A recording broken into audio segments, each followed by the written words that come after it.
Aloha and hello out there. It is Philadelphia 76ers playoff round 2 game 2, and this is your halftime show brought to you by Too Close to Call with Miho and Pags. What do you think about that, Pags? I think that sounds a little bit better.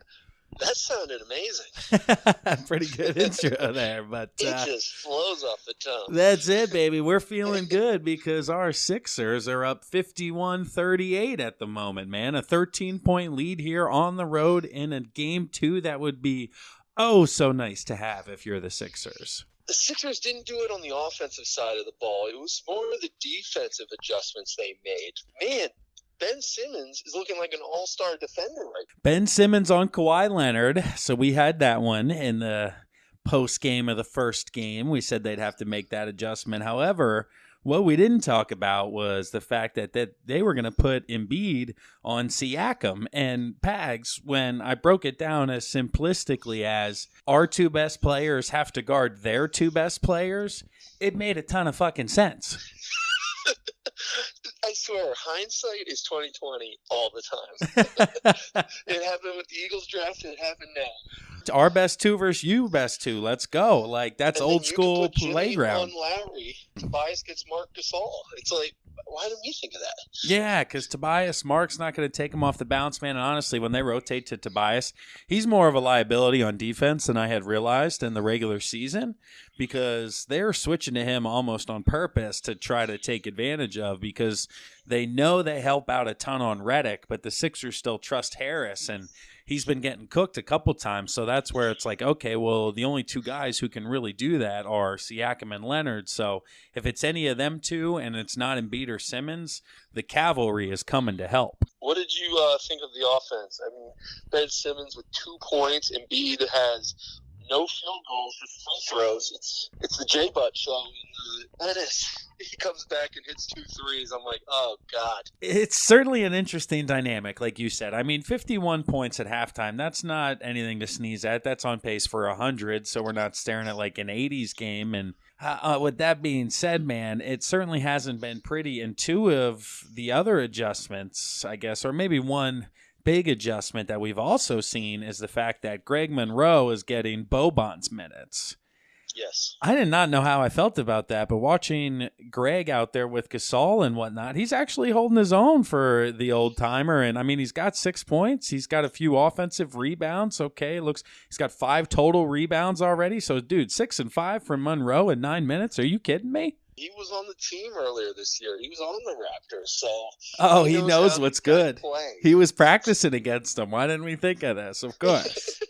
Hindsight again. There it is. Of course. But, yeah, man, Butler's going to get the most looks, because if essentially what's happening is, I think, like I mentioned, it's 2v2 best versus best, and both bests are shutting each other down, which means it's the role players trying to play the game right now, and for some reason, our role players are beating theirs, and that's why it's ugly, dude, because we got a bunch of above-average guys going against above-average guys like Lowry and Butler and Ibaka and Harris. It's like, yeah, these guys are good, but, you know, they're certainly not the superstars who are going to score 30.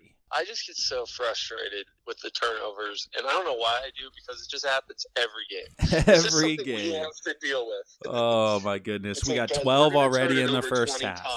That's the thing, Pags. If we're going to turn it over that much, we better shoot 50% from three-point land. That's the great equalizer there, as Toronto, here you go, is only 3 of 15, so 20% from downtown, and that's your 13 points right there. You know what I'm saying? They make 3 more of those, and we're in the game. So I think we're still going to have a tight one down the stretch, and, you know, whoever kind of makes a jump shot or doesn't turn it over, we'll see. But honestly, up 13 with 24 minutes left, can't be anything but happy if you're a Sixers fan.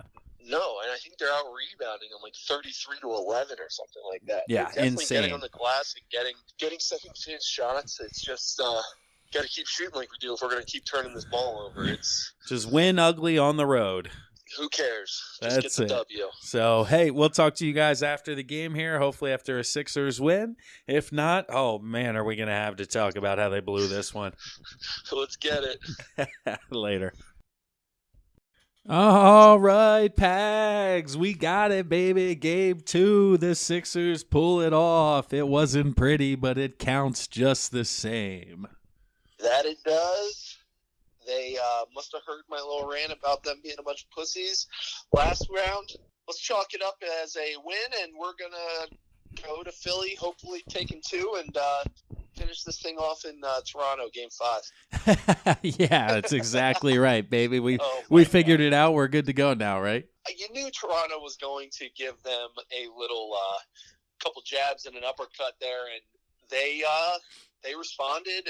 Toronto, they go 13-0 run there to cut it to 1, and then the Sixers came back with a little 8-0 run there. So it's all about taking the punches in the playoffs. Yeah, it was a crazy back and forth, like I had kind of predicted during the halftime show. It was going to come down to a turnover here, a made shot there, and the last minute or so was crazy, man. We can just talk about that. Well, first of all, we gave Toronto 3 opportunities on the second to last possession that they had when I think they cut it to 1. And then we go down the other end. Jimmy Butler gets caught. Luckily, he gets into Embiid. And honestly, Embiid's probably made the biggest play of his career in a Sixers uniform. I know it goes down as kind of a drive to the hoop, a little reverse fake layup, but moment in time, situation in game, I think that may have been his strongest, best play in a Sixers uniform.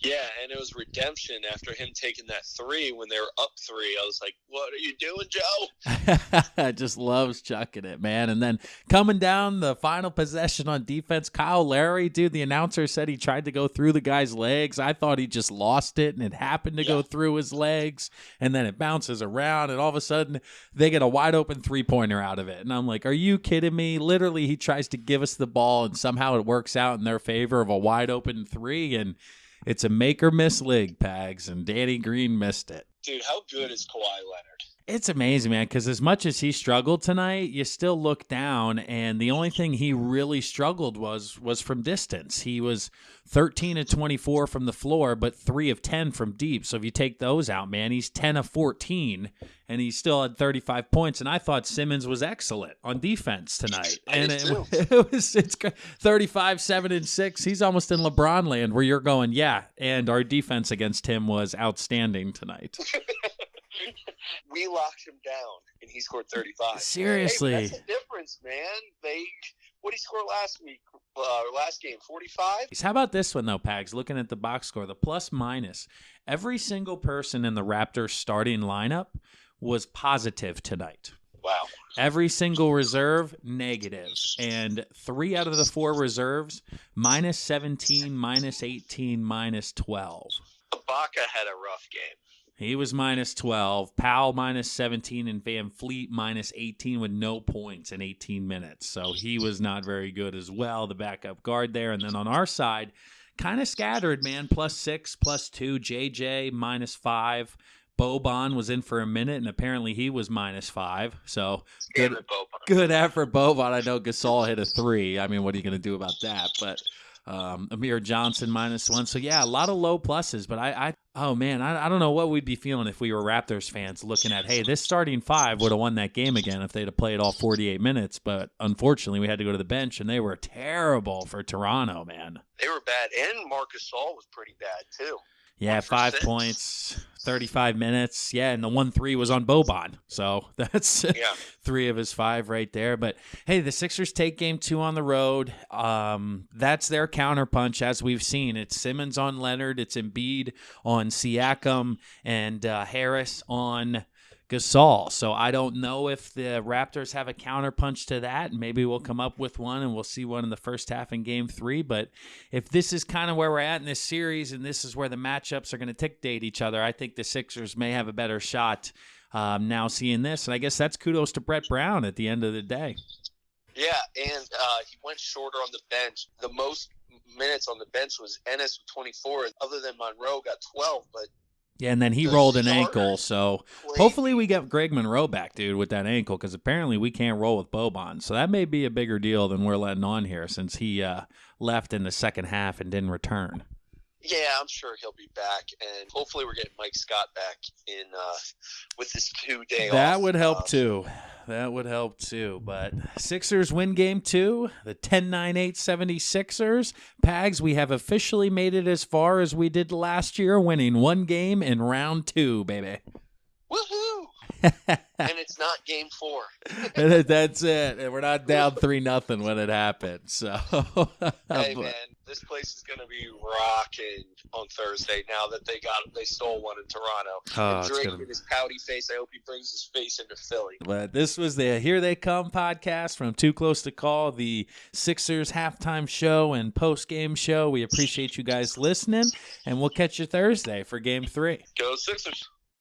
1, 2, 3, 4, 5, 6.